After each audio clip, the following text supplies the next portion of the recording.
Welcome to Poetry on Form. Today we're going to be looking at the list poem, and it's the most basic of ideas, and you can put it in any form you want at all, so a sonnet or free verse, or you can rhyme or not rhyme, and if you think about it, it could be endless really. The list of list poems is endless because it could be of items, people, places, things, imaginary things, creatures, names. The list is endless. So that's a list poem. So it's a poem using a list for a particular effect. And it has a long history, this type of poem, perhaps as long as poetry has existed, because a list is probably quite easy to remember back in oral history. And in Homer's Iliad, composed approximately 7 or 8 centuries BC, there are lists of the legends that come out of the Trojan Wars. And in the Old Testament, we have lists called lineage lists, lists of who begat whom, so that they have been around a long time. So it can stand in its own right.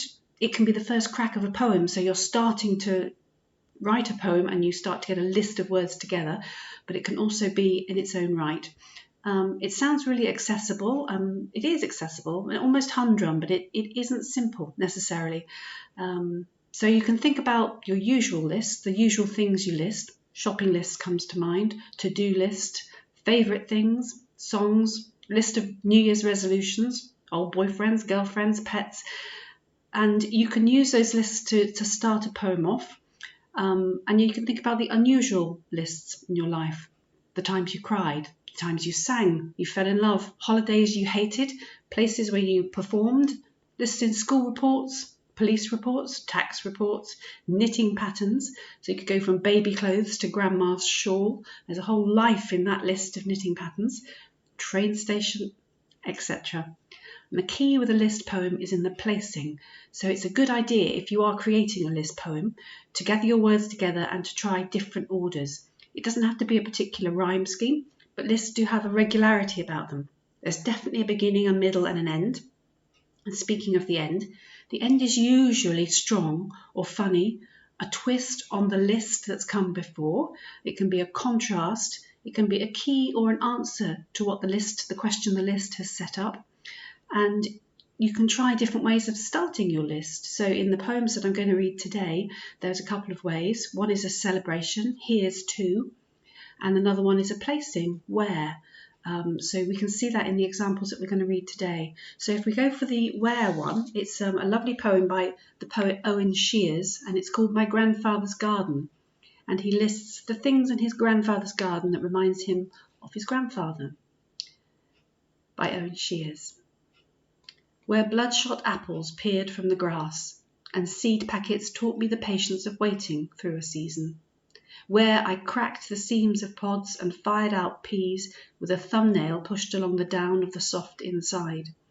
Where he kept order with hoe prods at the stems of lettuces, emerging like overgrown moth-eaten flowers, colours drained. Where I crouched on the shed's corrugate roof, touching ripe damsons which fell into the lap of my stretched t-shirt.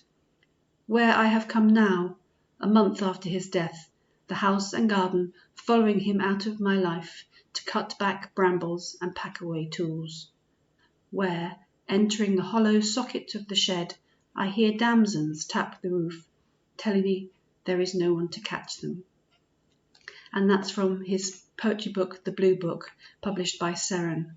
And you can hear the repetition of the word where gives you the sense of the list, of accumulating. It's another part of a list is that it accumulates, and there's something very strong and powerful about accumulating an image over time. It gives it much more impact. And the next poem I'm going to read has sort of two lists intertwining within it. It's called The Naming of Parts. It was written in 1942 by Henry Reed. It's a very famous poem, and it basically looks at the naming of the parts of a gun. And within that, there's another list, gently playing as a bit of a counter motif, if you like, about a garden. So I'll read it, and you'll be able to hear the two lists contrasting. Today we have naming of parts. Yesterday we had daily cleaning, and tomorrow morning we shall have what to do after firing, but today we have naming of parts. Japonica glistens like coral in all of the neighbouring gardens, and today we have naming of parts. This is the lower sling swivel, and this is the upper sling swivel, whose use you will see when you are given your slings. and this is the piling swivel, which in your case you have not got. The branches hold in their gardens their silent, eloquent gestures, which in our case we have not got. This is the safety catch, which is always released with an easy flick of the thumb, and please do not let me see anyone using his finger. You can do it quite easy if you have any strength in your thumb. The blossoms are fragile and motionless, never letting anyone see any of them use their finger. And this, you can see, is the bolt. The purpose of this is to open the breech, as you see. We can slide it rapidly backwards and forwards. We call this easing the spring. And rapidly backwards and forwards the early bees are assaulting and fumbling the flowers.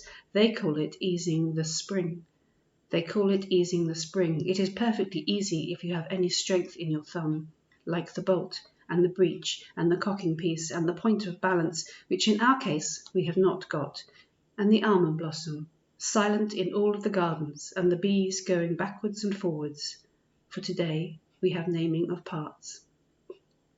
And you can see how both lists play against each other, a very poignant contrast between the harshness of the gun and the beauty and the creativity and the fertility of the garden. It's a beautiful poem.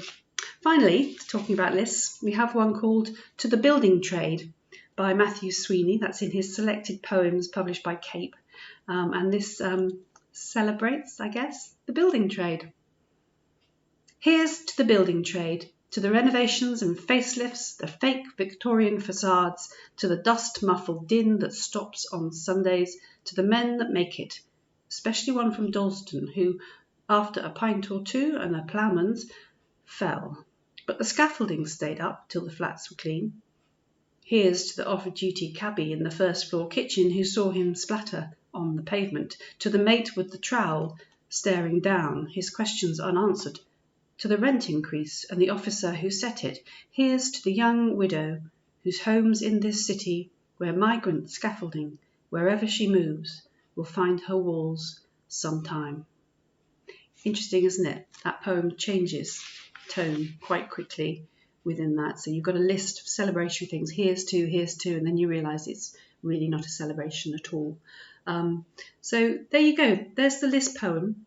And there are countless other lists of other poems with lists in them.